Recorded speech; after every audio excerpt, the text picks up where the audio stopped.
Ndugu zangu watu wa Isiolo, nimeshukuru sana kufika hapa. Hii ndio mara yangu ya kwanza Isiolo. Na nilipokuwa nakuja ni area ambayo unaangalia na unafurahia tu, hii milima nini iko sawa. Lakini ukiingia ndani ni kama mtu mwenye amenona kwa ajili ya minyoo kwa tumbo. So kuna shida nyingi hapa. Na mimi langu ni kwamba sheria ndio msema yote. Na huyu gavana mbele ya sheria ni kama mende mbele ya trailer. Hana sauti mbele ya sheria. Asipotii sheria hana nguvu, akitii sheria ana nguvu. So sisi tutatumia sheria. Na mambo ambayo tumeona hapa, hiyo miradi kidogo tumeona ni karibu shilingi bilioni 3 zimeharibiwa. Na hiyo kwa nchi kama hii ambayo watu wanahangaika na maisha yamekuwa magumu, na hizo pesa mkisikia tunasema Eurobond, mnalipa maloni ya Eurobond, ndio hii pesa inaharibiwa hapa hii. So hatuwezi kuacha muumie, mnalipa loni kubwa ya ng'ambo, alafu wenye wanapatiwa nafasi ya kuwasaidia wanaharibu hizo pesa. Tunajua kwamba watu wa hapa wengi wamejenga magorofa Nairobi. Na tukifanya audit, hatutafanya audit hapa peke yake. Tutafanya audit tufuate hiyo pesa kama iko Nairobi haitoe.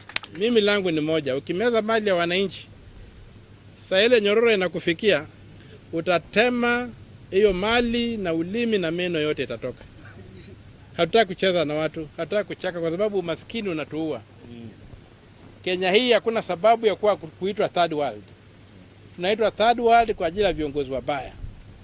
Tunaitwa third world kwa sababu watu wamekeuka sheria. Na sasa sisi wakati umefika ya kwamba lazima tufanye kazi yetu, na huyu mwenye kiburi tutamfua na sabuni ya Omo, tutamkausha kwa jua, tutampika pasi na tutaweka kwenye box na tuweke marashi ndani. Asanteni sana. Today the Senate came to hold its meeting in Isiolo. This is a Public Accounts Committee of the Senate.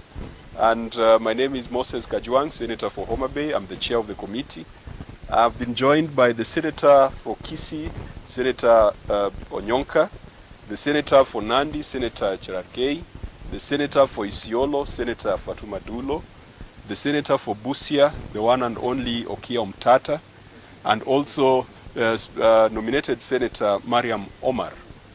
We came here to establish what devolution has done in changing the lives of the people of Isiolo. Having a conversation with the governor of Isiolo to find out how his interventions in critical sectors like health, trade, water, and early childhood education have improved the lot of women in Isiolo. In advance, informing the governor of our coming to Isiolo. Unfortunately, when we arrived in Isiolo, the governor was a no-show. We have not received any explanation as to his whereabouts. The Senate has taken serious reservations about the absence of the governor. The Senate, sitting in the County Assembly chamber, made a number of resolutions. The first resolution was a reprimand to the governor and the entire county executive for failing to respond to the issues raised by the Auditor General and for failing to appear before the Senate committee. Number 2, the Senate, invoking its powers drawn from Article 125 of the Constitution and the Parliamentary Powers and Privileges Act, has imposed a fine of 500,000 shillings on the governor for Isiolo for failing to appear before the Senate, having been invited as a witness. And that money must be paid from his personal account and not from the revenue fund of Isiolo County. Number 3, the Senate has also invoked its powers to summon or to compel the appearance of the governor before the Senate by means of summons.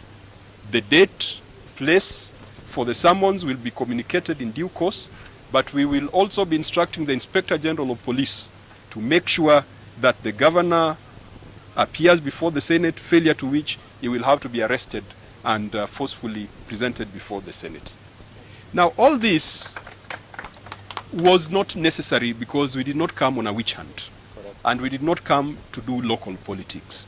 We came to see what the money that Senator Dulo and the rest of us have been fighting for to come to the counties what that money has done.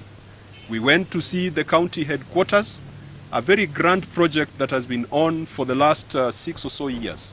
Unfortunately, they could not even allow us to go in. We went to the market. We found the market has been stuck for many years. We've gone to the stadium. We found the stadium is a white elephant. We have come to the dispensary here. We have found that it has become a slaughterhouse rather than a place for treatment of patients. We have gone to the mortuary.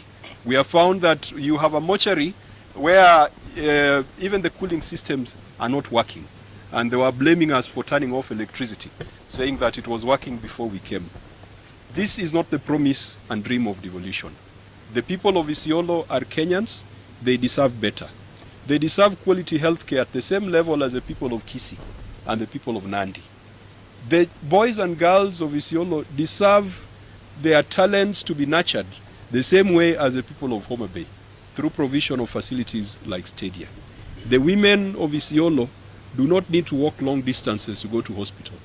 If we have built this, let us finish it, let us stock it, let us have human resource in it so that our women and youth can get treatment.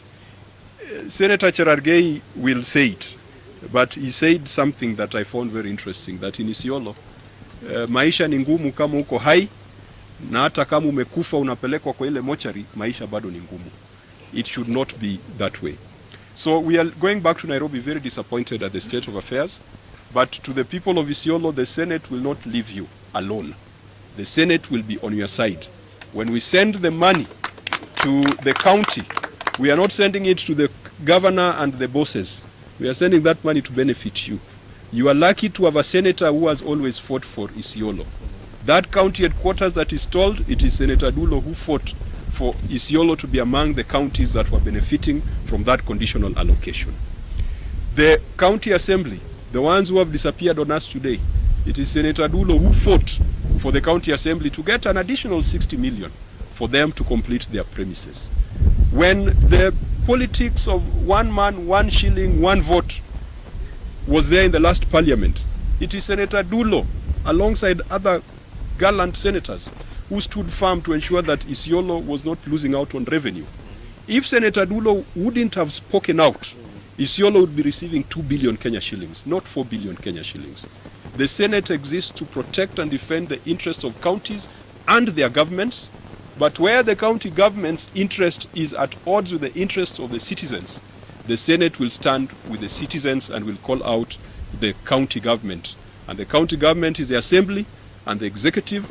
Leo wamepotelea mitini, hatujawaona, and as they say in English, the guilty is afraid. And why would they be afraid? They should only be afraid if they are committing illegalities, if they are stealing, if they are doing all sorts of bad things here in Isiolo. Finally, we have declared Isiolo a crime scene because there's nothing that we have seen that seems to be working.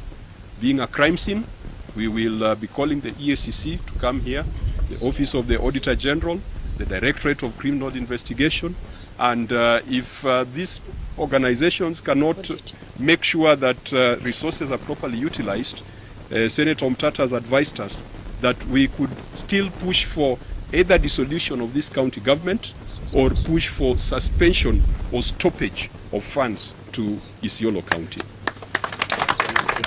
Ni Cherargei Kiprotich, mimi ni senator ya county ya Nandi na pia naibu mwenyekiti wa Senator Kajwang katika County Public Accounts.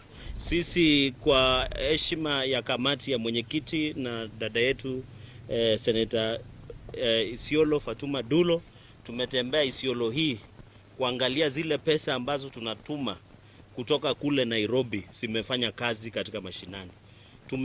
Tumeshangaa sana, tumeshtuka sana, tumeshikwa na kiwewe kwa sababu zile pesa zote ambazo umetuma asijafanya kazi kulingana na mujibu wa sheria na katiba na heshima ya wananchi. Tumeenda pale tukatarajia governor atakuja aelezee jinsi ambavyo ametumia pesa ambazo tunatuma, aje kuja ameingia mitini. Juzi wiki mbili iliyopita alikuwa katika bunge la seneti akisema counties ziongezewe pesa. Wakati governor na magovernors wanataka pesa, wanakuwa wanyenyekevu, wanakuwa watu roho safi, lakini ikifika wakati ya kukuja kusema pesa zimefanya nini, wanatoroka kwa sababu ameshikwa na ile kitu inaitwa roho mtakakitu. Mimi nataka niambie watu wa Isiolo ya kwamba sisi kama bunge la seneti tukiongozwa na mwenyekiti wetu, sisi tutasimama kidete kuhakikisha zile senti zote ambazo zinaletwa mashinani zinafanya kazi. Ya mwisho, kwa sababu nimetembea hapa Isiolo, hakuna kitu inafanya kazi. Sasa unahangaika ukiwa hai, tumeenda pale mochari, hakuna hata amani huko. Sasa unahangaika ukiwa hai, ukiwa mautini unahangaika. Kwa sababu tumeenda huko kwa mochari, hata wale walisha, kwa sababu kila nafsi itaonja mauti, pia hawana amani huko kwa sababu mochari haifanyi kazi. Sasa tunashangaa hii ni kaunti gani? Na nataka niungane na ndugu amesema ya kwamba ikiwa na chairman amesema ikiwa governor hata kuja kuelezea, sisi kama bunge la seneti tuko na power ya kwanza kudemand suspension ya county government na county executive ya hapa Isiolo county government, ama tusimamishe zile hela, kwa sababu kama hizo hela zinakuja inaingia kwa mfuko ya mtu na wananchi wa Isiolo hawana kazi, hawana dawa, hawana basari, hawana barabara, hawana maji, then ni kinaya sana. Itakuwa na maana kama sisi bunge la seneti tusukume pesa mashinani. Mimi nataka niwaulize wananchi wa Isiolo, mtuendelee kutuombea, mtushikilie sisi tukiwa na dada yetu senator wa hapa na sisi maseneta wote, na mtu asiwadanganye. Senator yote ambaye anachaguliwa Kenya hii hako na uwezo wa kufanya oversight katika kaunti zote 47. So haimaanishi wakati Senator Dulo anapoongea ni seneti mzima imeongea. Na mimi kutoka Nandi anaweza ongea oversight ya Nandi, ndugu yangu chairman anaweza ongea mambo ya Homa Bay, mambo ya Garissa na yale mengine. Kitu ambacho tunataka tuulize magavana tukiwa hapa, sisi tunawauliza, mkitaka pesa nyinyi ni wanyenyekevu, mnakuja vizuri, lakini ikifika kuja kuambia mmefanyia nini raia, mnatoroka kama ule governor wa hapa. Sisi hatutarudi nyuma na lazima akuje. Na mmesikia mwenyekiti amesema asipokuja tutamwambia Inspector General of Police aweke Land Rover ya police. Unajua mimi mara mingi huwa nawekwa Land Rover ya police, aletwe mara moja mbele ya kamati alafu tushughulikiwe. Asanteni sana, Mungu awabariki. Ningependa kutoa shukrani sana kwa kufika hapa. Kwanza ningependa kutoa shukrani kwa dada yetu ambaye nimeama tunamheshimu sana, Madam Dulo. Thank you. I see you so differently now. Huyu mama alikuwa akipigania watu wa Isiolo. Mheshimiwa Guyo namjua. Ningependa kumtumia barua pepe.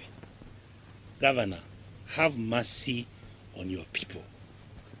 This cannot be your best. I know you are a Nairobi guy. I know you've gotten this job. Look at how beautiful this place is. Yes. But it's destitute. Yes. We come to oversight you, you run away. You go with your MCAs.